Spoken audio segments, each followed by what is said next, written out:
Have you ever tried sneaking a regular bag of potato chips into your backpack?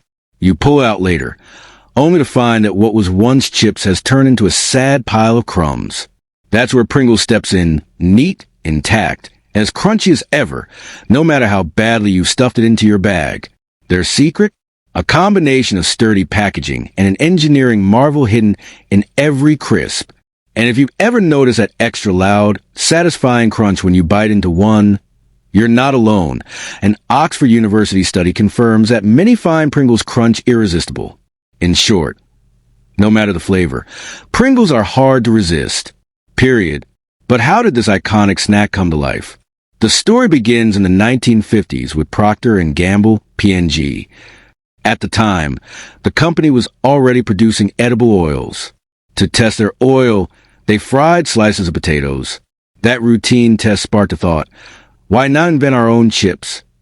What started as an experiment turned into Pringles, a snack unlike the oily, fragile, uneven chips that dominated the market back then. P&G poured enormous resources into the idea.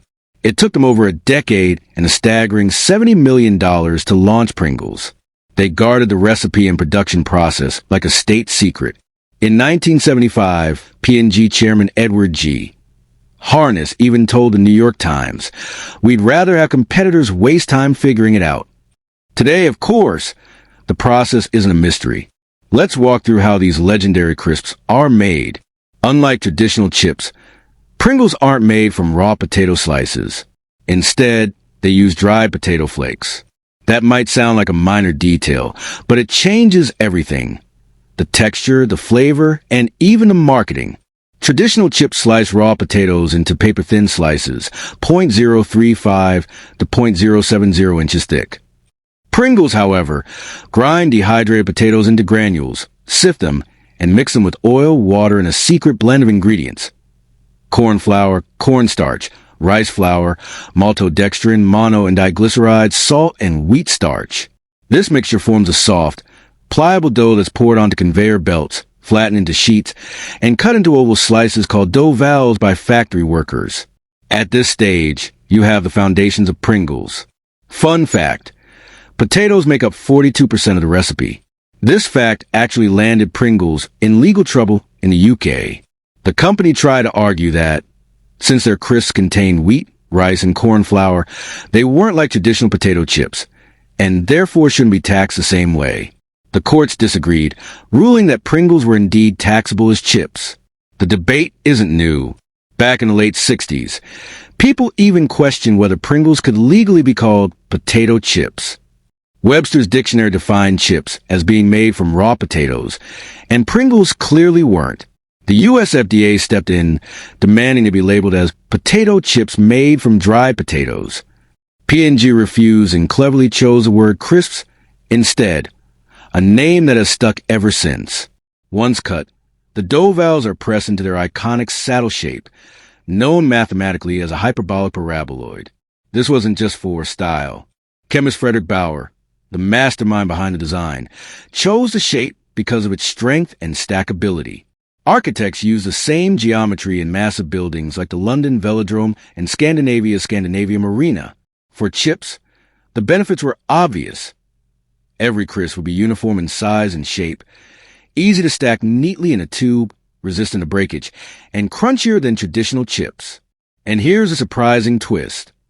The famous author Gene Wolfe, who wrote the Book of the New Sun, helped design the machine that mass-produced Pringles. Wolfe had a background in engineering and robotics, and was brought in to perfect the production process. Once molded, the crisps passed through a quick oil bath, just 15 seconds of frying. Compare that to traditional chips like Frito-Lays, which fry for over 3 minutes. The difference comes from moisture. Raw potatoes contain 80 to 85% water, while Pringles' dehydrated dough starts off much drier. After frying, the crisps are blown dry and move on to the seasoning station. Unlike regular chips that get tumbled in barrels, Pringles only get seasoning on one side. When stacked, a little rubs off onto the next chip, creating the illusion of double-sided flavoring. But technically, you're only meant to eat them salted side up, like a saddle on your tongue, to get the intended taste. Pringles packaging is as iconic as the crisps themselves. Frederick Bauer, the same man who designed the saddle-shaped chip, also created the tube, a paperboard cylinder lined with foil, sealed with a metal base, and topped with a plastic lid. Unlike noisy, crinkly chip bags, the Pringles can keep crisp, neat, intact, and fresh. British millennials even voted it their favorite packaging. Bauer was so proud of his invention that when he passed away, his family honored his wish to have his ashes buried in a Pringles can, specifically, an original flavor tube. Not everything about the tube is perfect, though. The mix of metal, plastic, and cardboard makes recycling tricky. To address this, Kellogg's, which bought Pringles in 2012, began testing recyclable cardboard-only tubes in 2020, and by 2024, launched eco-friendly cans in England. At Pringles factories, 5 worldwide, with the main one in Tennessee, quality control is intense.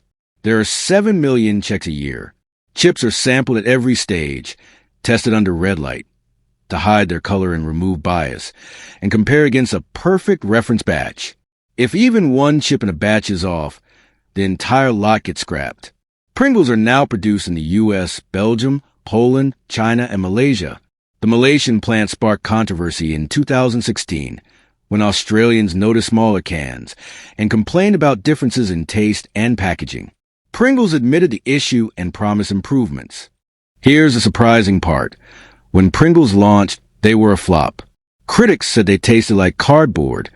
It took 25 years for the snack to truly catch on. Once it did, though, there was no stopping it. Today, there are over 100 flavors worldwide, ranging from classics like barbecue, sour cream and onion, and cheddar to unusual ones like seaweed prawn cocktail, and even white chocolate peppermint. Flavor creation is serious business. Sometimes recipes take years to perfect, and many don't survive testing. As one flavor expert put it, they're like our babies, and some die unceremonious deaths. From secret lab experiments in the 1950s to today's global snack aisles, Pringles has redefined what chips could be. Its unique saddle-shaped, one-sided seasoning, legendary tube, and scientific precision turned a failed experiment into a cultural and culinary icon. So, the next time you pop open a can and hear the unmistakable crunch, remember, you're biting into decades of science, design, debate, and innovation.